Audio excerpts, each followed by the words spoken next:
The film is heavily stylized on the old Hammer horror films, so expect a lot of brutal violence, and much of it is very delightfully over the top. All of the violence is quite intimate, so you see a lot of injury detail and therefore a lot of blood. So for example, there's one scene when a man has his head bashed in on a porcelain sink, and when this happens, I mean, not only does the sink explode and break apart, but so does his head. So when you see him collapse on the ground after he's been beaten, you see a close-up of the injury detail. So you see where his head has been caved in and opened up, and you see lots of blood. So the water, which is now rushing out of the exposed drain pipe from when the sink has come off the wall, is mixing with the blood, and you see a lot of blood and water swirling down the drain. So that should give you an idea of how heavily stylized and how bloody this film is. Injuries happen in all kinds of ways. I guess another very intimate way that they happen is in stabbing. A few people are stabbed, some of them repeatedly. In one scene, a man is stabbed in the cheek. And again, it's in close-up. So you very much see the knife entering the cheek and the wound being created. So as I said, quite brutal, but quite stylized. Other injuries, a woman is thrown from the top of a high railing. She survives, but her leg is broken.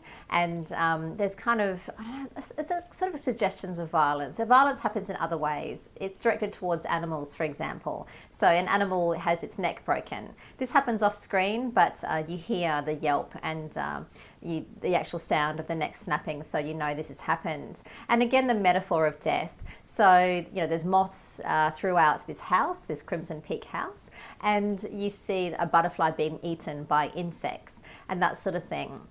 So, as I said, the motif and suggestions of death kind of hangs and hovers around this film. And there's also discussion about brutality in childhood.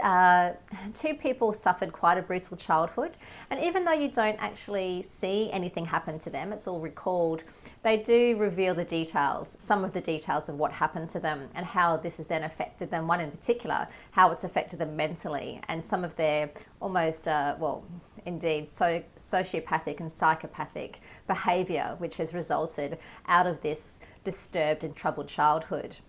The issues of matricide and bigamy and incest are also raised through the film. Now, there are ghosts and corpses in the film. With the ghosts, you see the ghosts of victims that have been murdered. So when they appear, they often reveal also how they were how they were killed. So for example, there's one ghost ghoulish apparition which has an axe in the top of its head, so that's the way it died. There's another female ghost apparition which is carrying a screaming baby, so there's a dead baby as well. And there's the discussion of how those two were killed. Now, when these ghosts appeared, some of them are quite skeletal. Some of them do show a bit of muscle and sinew and that kind of stuff. They're quite creepy looking, and they appear, out of floorboards, like rising out of the ground kind of thing, or they come around corridors or arrive at a bedside and things like that, or invisible, so you sort of see movement happening, things moving by themselves and that kind of thing. So, lovely and creepy and weird when these characters, these ghost-like apparitions appear. Sex in the film, yes, there is one a sex scene between a married couple. And with this couple, there is, sex is kind of a theme through the film, where even though not a lot of sex actually happens, there is kind of the discussion of abstinence and, I guess, nervousness around the issue of sex with these two.